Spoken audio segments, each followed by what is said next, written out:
ब्रेकनंतर तुमचं पुन्हा एकदा स्वागत। आज माझा प्रश्न आहे, मंत्र्यांचे राजीनामे एक राजकीय नाटक आहे का? मी थेट जातोय भारतीय जनता पक्षाचे ज्येष्ठ नेते नितीन गडकरी यांच्याकडे। नितीनजी, मला सांगा की या राजीनाम्यांनी, काल तुमच्या नेत्यांनी, तुम्ही स्वतःही राजीनाम्याची मागणी केली होती, या राजीनाम्यांनी तुमचं समाधान झालंय का? का संपूर्ण सरकारनेच अजूनही राजीनामा द्यायला पाहिजे अशी तुमची मागणी कायम आहे? नाही, आमची मागणी जी होती ती मुख्यमंत्री आणि उपमुख्यमंत्र्यापुरती होती। याचं कारण, आम्ही त्याच्यामागे 5-6 कारणं होती। पहिलं कारण असं होतं की केंद्र सरकारने कळवून सरकारने सिरियसली घेतलं नाही। दुसरं कारण, 2001 साली मला विधान परिषद आश्वासन दिलं होतं की आम्ही कोस्टल एरियावर एक कमिशनरेट तयार करू, आम्ही स्पीड बोट खरेदी करू आणि हेलिकॉप्टरने निगराणी करू। त्यावेळी कोकणामध्ये RDX पकडलं गेलं होतं, पण त्याच्यावर कारवाई झाली नाही। आणि सगळ्यात वाईट गोष्ट अशी की आमच्या शूर पोलीस ऑफिसर ज्यांनी बलिदान केलं, त्यांचे जे बुलेट प्रूफ जॅकेट्स होते त्याच्या आतमधून गोळ्या गेल्या। मी असं ऐकलंय की ते बुलेट प्रूफ जॅकेट चंदीगडच्या लॅबोरेटरी रिजेक्ट केले होते आणि ते AK-47 करता क्षमतावान नाही आहेत। असं का झालं? जेव्हा आतंकवादी AK-47 वापरतात त्या स्टँडर्डचे जॅकेट्स का दिल्या गेली नाहीत, बुलेट प्रूफ जॅकेट्स? दुसरं असं की आतंकवाद्यांजवळ AK-47 आहे आणि आमच्याकडे 303 असं का? काय महाराष्ट्र सरकारजवळ पैसे नाही आहे? मुंबईमध्ये आम्ही हे वेपन्स खरेदी करू शकत नाही? यात काय रेट टॅपिझम आहे? मी असं ऐकलं की अनेक गृह विभागाच्या फाईल्स फायनान्स मिनिस्ट्री रिजेक्ट केल्या। मग त्याच्यावर त्यावेळच्या मुख्यमंत्र्यांनी इंटरव्हेन करायचं, मार्ग काढायचा। आणि म्हणून यामध्ये सरकारने हे प्रकरण गंभीरतेने घेतलं नाही, जबाबदारीने घेतलं नाही। आणि या बाबतीत इंटेलिजन्सच्या 4 वर्षापूर्वी कॅबिनेटमध्ये इंटेलिजन्सच्या पोस्ट मंजूर झाल्या, पण फायनान्सनी ऑर्डर काढू दिला नाही। हे सगळं जे धोरण आहे हे दुर्भाग्यपूर्ण आहे आणि यामुळे आज महाराष्ट्राचं नुकसान झालं, निरपराध लोकांच्या हत्या झालेल्या आहेत, कायदा आणि सुव्यवस्थेचा प्रश्न निर्माण झाला आहे। आणि म्हणून सरकार या विषयावर गंभीरतेने, आमचे मुख्यमंत्री फिल्म प्रोड्युसरला घेऊन तिथे जातात भेट द्यायला, यामुळे सगळ्या महाराष्ट्राची शान खरमनी खाली गेली। आणि उपमुख्यमंत्री म्हणतात की अशा छोट्या मोठ्या घटना होतच राहतात। मला वाटतं हे दुर्भाग्यपूर्ण आहे आणि म्हणून या राज्याचे प्रमुख म्हणून या सगळ्या लॅप्सेस जे होत्या, कमी होत्या, त्रुटी होत्या, त्याच्याकरता यांनी राजीनामा दिला पाहिजे अशी आम्ही मागणी केली होती। आता लोकशाहीमध्ये नेहमी असं झाल्यावर ही मागणी करतातच आणि त्याबाबत त्यांनी राजीनामा दिला, ही गोष्ट योग्य झाली असं मला वाटतं। अगदी तुम्ही उत्तर द्यायला पाहिजे। त्यांनी तुमच्यावर बेजबाबदारपणाचा सरकारवर आरोप केलाय आणि मुख्यमंत्री उपमुख्यमंत्र्यांचा कारभार कसा ढिसाळ होता हे दाखवलंय।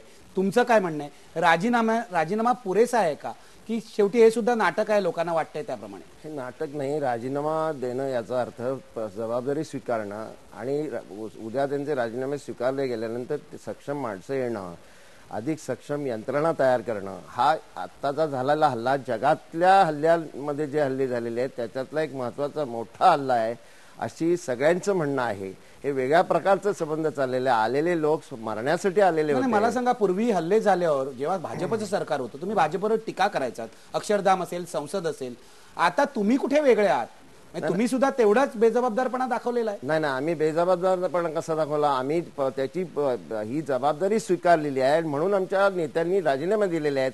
त्यांनी कधीच जबाबदारी स्वीकारली नव्हती। असं आहे, संसदेवर झालेला हल्ला थोडा उशीर झाला त्यांना येण्यासाठी म्हणून लोक वाचले, नाही तर कितीतरी खासदार त्यावेळेला हे झाले, निधन झालं असतं, अतिशय वाईट घटना घडली असती।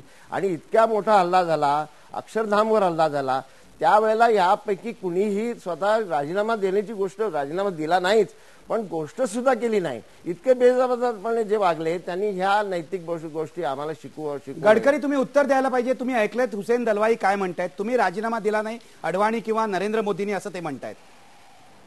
असं, हुसेन दलवाई माझे उत्तम मित्र आहेत आणि विलासरावांच्या राजीनाम्याने त्यांच्या अंतर्मनात काय समाधान प्राप्त झालं आहे ते मला माहिती आहे, परंतु मी काही त्याच्यावर बोलत नाही कारण त्यांचा प्रश्न सुटला आहे। परंतु खरी गोष्ट अशी आहे की नरेंद्र मोदींनी कायदा आणि सुव्यवस्था गुजरातमध्ये चांगली सांभाळली आणि अक्षरधाममध्ये कारवाई यशस्वी झाली।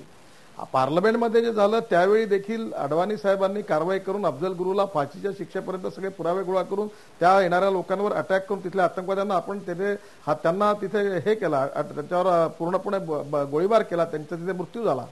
मुळामध्ये असं आहे, मला असं वाटतं की या सगळ्या प्रश्नांमध्ये मी आज हुसेन दलवाई आपल्यासमोर बोलणार नाही, थोडासा राजकारण बाजूला ठेवा, परंतु एका राज्याचे जबाबदार मुख्यमंत्री म्हणून विलासराव अतिशय मॅच्युअर्ड आहेत, जबाबदार आहेत, परंतु त्यांनी या रेजिममध्ये ते काही सिरियसलीच घेत नव्हते। आणि एवढंच नाही तर RR पाटलांनी देखील या बाबतीत वेळोवेळी अगदी यांच्याच केंद्र सरकारने लिखित पत्रात समुद्राच्या बाजूने अटॅक होणार आहे असं पत्र दिल्यानंतर त्याच्यावर मला सांगा बरं हुसेन दलवाईजी, तुमच्या या राज्य सरकारने मिटिंग तरी घेतली का, काही कारवाई तरी केली का? तुम्ही माझ्याबरोबर 2001 साली विधान परिषद होती, तुम्हाला आठवतं? कोकणात RDX पकडल्या गेल्यावर मलाच आश्वासन दिलं होतं की आम्ही समुद्राचं रक्षण करण्याकरता तटरक्षक दलासारखी संस्था तयार करू, आम्ही हेलिकॉप्टर घेऊ, आम्ही स्पीड बोट घेऊ. काही घेतल्या नाही. तुम्हालाच पटतं का हे सगळं? मला माहिती आहे मनातून तुम्हालाही पण समाधान मिळालेलं आहे. एक मिनिट दलवाई, तुम्ही आता बोललं पाहिजे एवढं त्यांनी आवाहन केलंय. मला सांगा, तुमचे मुख्यमंत्री फेल गेले, अकार्यक्षम होते, मान्य करा ना. तुमची समाजाची बांधिलकी आहे, पक्ष विसरून देशासाठी समाजासाठी हे मान्य करा दलवाई. लोकांची तुमच्याकडून ही अपेक्षा आहे. असं आहे विलासरावजी, परत सांगतायत की याची जबाबदारी आम्ही स्वीकारलेली आहे.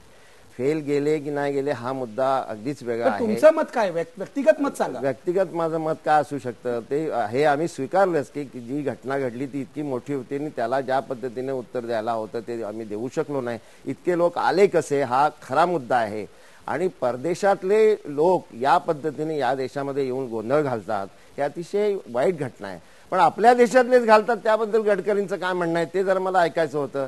या पद्धतीने गडकरींच्यावर हल्ले झाले, ज्या पद्धतीने अग्रलेख लिहिले गेले, त्या नागपूरच्या एका वर्तमानपत्राने ज्या पद्धतीने लिहिलं, संबंध फॅमिलीला जो त्याचा त्रास झाला, या संबंधात काय म्हणणं आहे? म्हणजे जे अधिकारी चांगलं काम करतात त्याबद्दल त्यांनी मोदींचं उदाहरण दिलं, म्हणजे त्यांनी सिच्युएशन चांगली हाताळली.